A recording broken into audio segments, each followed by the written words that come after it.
Bonjour, aujourd'hui je vous propose une vidéo pour vous présenter tous ces livres que j'ai sélectionnés. Et l'idée en fait c'est de faire du lien avec le programme d'histoire de 3e. Donc cette sélection, bon, c'est essentiellement du documentaire jeunesse. Voilà, c'est de faire du complément au cours d'histoire, surtout pas de les remplacer en fait, ça ne les remplacera jamais. C'est plutôt à travers ces lectures d'apporter peut-être du complément d'information, un nouveau regard, voilà, peut-être des éléments supplémentaires qu'un cours n'a peut-être pas pu permettre d'aborder parce que ben voilà, faute de temps, malheureusement ça va souvent assez vite. Donc ce sont des lectures que j'ai sélectionnées moi-même, il n'y a pas de service de presse, il n'y a pas de collaboration commerciale derrière. Euh, et voilà, je vais vous les présenter une par une et donc en reprenant les trois grands points en fait du programme d'histoire de 3e tel qu'il est actuellement. Donc le premier point du programme, c'est l'Europe, théâtre majeur des guerres totales. Alors bien sûr, ça commence avec la Première Guerre mondiale et donc j'ai sélectionné ce documentaire-là. La guerre de 14-18 racontée aux enfants, donc c'est un documentaire de Philippe Godard dans la collection Monde raconté. C'est aux éditions La Martinière Jeunesse. Alors j'aime beaucoup cette collection et justement je trouve qu'elle est plutôt bien adaptée pour du niveau 3e, pour de la préparation d'exposés peut-être, ou pour de la révision, parce qu'il y a l'usage de beaucoup de photographies d'époque. Et je trouve que justement c'est quelque chose de bien pour cette tranche d'âge-là, parce si c'est pour les épreuves du brevet par exemple, s'il y a le sujet de rédaction ou même carrément l'analyse de documents, peut-être que ça va permettre justement aux élèves voilà, de savoir un peu mieux comment répondre parce qu'ils auront été bien confrontés à ce type de documents, même si bien sûr on sait que ce sont des choses qui sont déjà vues aussi en cours d'histoire, bien sûr, mais voilà, ça peut faire une approche complémentaire, je trouve. Voilà, c'est vraiment un point de la guerre qui est abordé par double page. C'est avec des chapitres courts, voilà, des petits paragraphes, et donc toutes ces photos d'archives que je trouve vraiment très bien faites. Et ce que j'ai bien aimé dans ce documentaire aussi, c'est qu'il y a une double page consacrée à la Révolution russe. Voilà.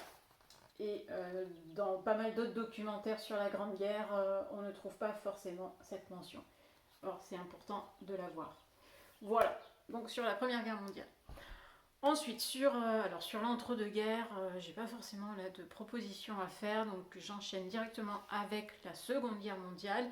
Et là, j'ai choisi ce titre-là. La Seconde Guerre mondiale 1939-1945, c'est un documentaire de Sandrine Mirza. Lui, c'est aux éditions Milan et c'est dans la collection Les Encyclopes. Alors ça, c'est la couverture précédente. Il a été réédité l'année dernière avec une nouvelle couverture.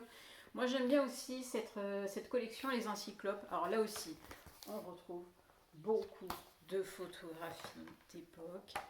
Là, on est sur un documentaire, par contre, qui va un petit peu plus loin dans le détail par rapport à la collection précédente. Donc peut-être que c'est plus à picorer. On va peut-être venir aller voir des chapitres plus que d'autres, si c'est pour de la révision par exemple.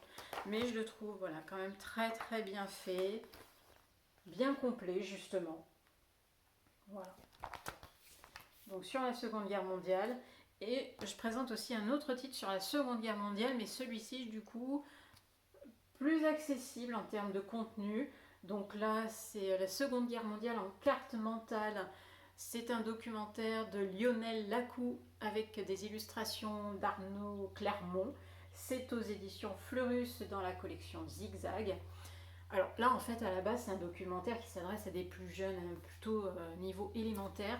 Mais ce que je trouve bien fait pour des élèves qui n'auraient pas envie justement d'aller sur un documentaire un peu trop fourni, c'est qu'il est justement plus court et que c'est très visuel. Voilà, d'où le principe évidemment des cartes mentales, voilà, avec de grandes illustrations, des renvois, des paragraphes très très courts, vraiment synthétiques, qui vont à l'essentiel. Et c'est justement fait pour favoriser la mémorisation des différents éléments qui sont abordés. Donc voilà, franchement, un petit documentaire que je conseille aussi. Ensuite, le deuxième grand point du programme d'histoire en troisième, c'est le monde après 1945, bien sûr, une fois qu'on a passé les deux guerres mondiales. Alors sur le sujet, j'ai un titre en particulier, on le retrouve dans cette collection Monde raconté. C'est La guerre froide racontée à tous, donc toujours Philippe Godard à l'écriture, toujours aux éditions La Martinière Jeunesse. Et à ma connaissance, c'est en littérature jeunesse le seul titre qui aborde la guerre froide dans son intégralité. Voilà. Et là aussi, on va retrouver les nombreuses photographies d'archives, la guerre froide, donc qui est abordée de manière chronologique, mais aussi avec des points en particulier. Bref, c'est un documentaire que je trouve vraiment, vraiment bien fait, qui apporte aussi des références ici, cinématographiques par exemple, en lien avec le sujet. Voilà. Donc vraiment bien fait, surtout que je trouve que la guerre froide, ça reste quand même un sujet plus complexe que les deux guerres mondiales, qu'on a un peu plus l'habitude d'aborder et qui ont déjà été vues en fin de cycle 3. Voilà. Donc là, comme c'est souvent une découverte pour les élèves, je trouve vraiment que c'est un très bon appui, cet outil. Alors après, toujours sur cette grande thématique du monde après 45, la question donc de la construction européenne. Alors là, j'ai pas trouvé grand chose. Voilà, si vous avez des références, je suis preneuse. Donc j'ai sélectionné un docu-BD, alors qui s'adresse plutôt pareil à de la fin de l'élémentaire, mais qui peut être quand même un petit appui sur le sujet. C'est l'Europe en BD. Avec donc des textes de Nathalie Loiseau et des dessins de Nathalie Desforges. C'est aux éditions Casterman. C'est dans la collection Le Monde Actuel en BD. Alors, c'est quand même des personnages collégiens d'aujourd'hui qu'on retrouve justement mis en scène et qui vont questionner l'Europe telle qu'elle existe aujourd'hui, donc dans notre quotidien, par rapport à la facilité des voyages, par rapport à la monnaie unique, mais c'est aussi l'occasion d'aborder bien sûr les institutions européennes qui sont reprises. Et il y a aussi un petit zoom sur la construction européenne, voilà, des débuts de l'Europe. Donc ça reste quand même bien fait justement, et comme c'est du format BD, c'est plutôt simple d'accès, et donc finalement c'est un outil que je me dis qui peut justement être intéressant à regarder sur le sujet de l'histoire, même en troisième, et qui va faire le lien aussi avec les cours d'EMC. Voilà. Et un dernier titre que je présente pour cette grande partie sur le monde après 45, donc il est question aussi de la décolonisation.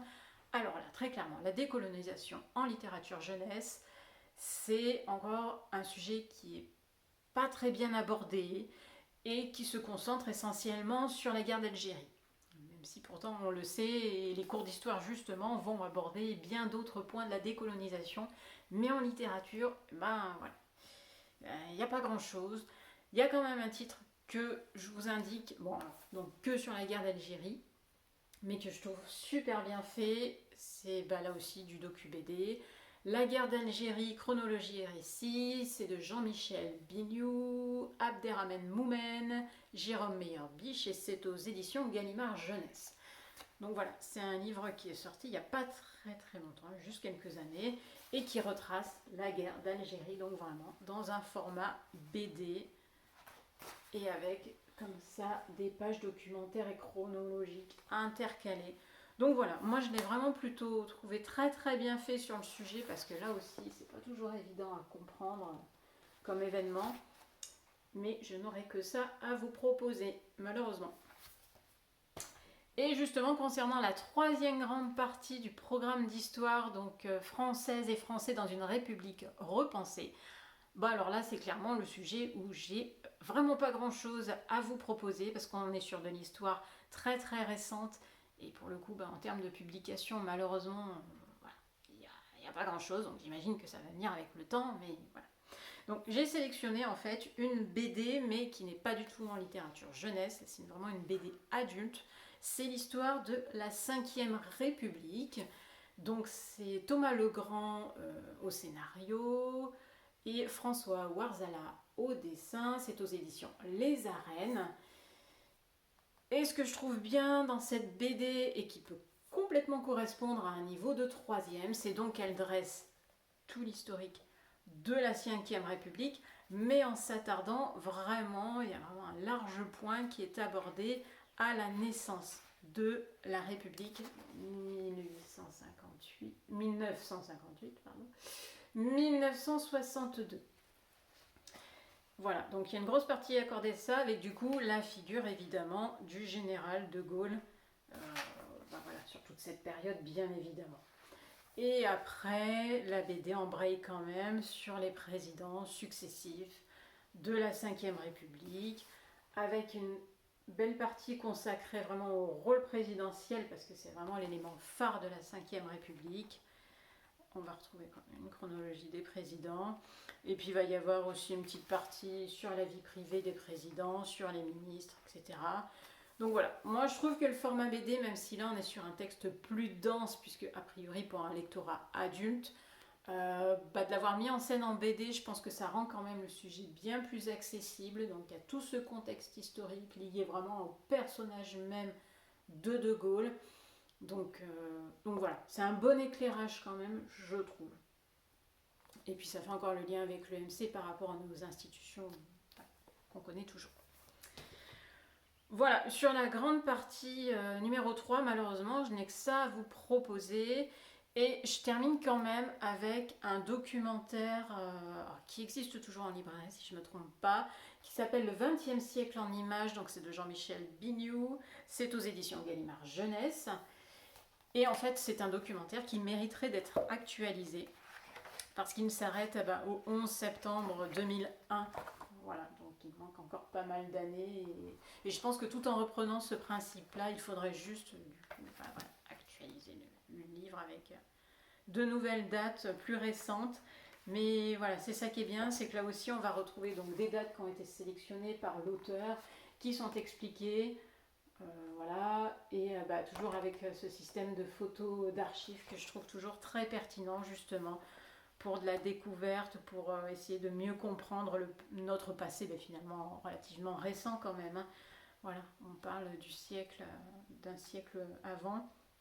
Et pour de la révision, je trouve ça là aussi toujours plutôt pertinent pour des troisièmes qui vont voir pas mal de photographies d'archives, qui vont avoir les explications qui vont avec. Et je trouve que pour la mise en contexte, c'est plutôt pas mal.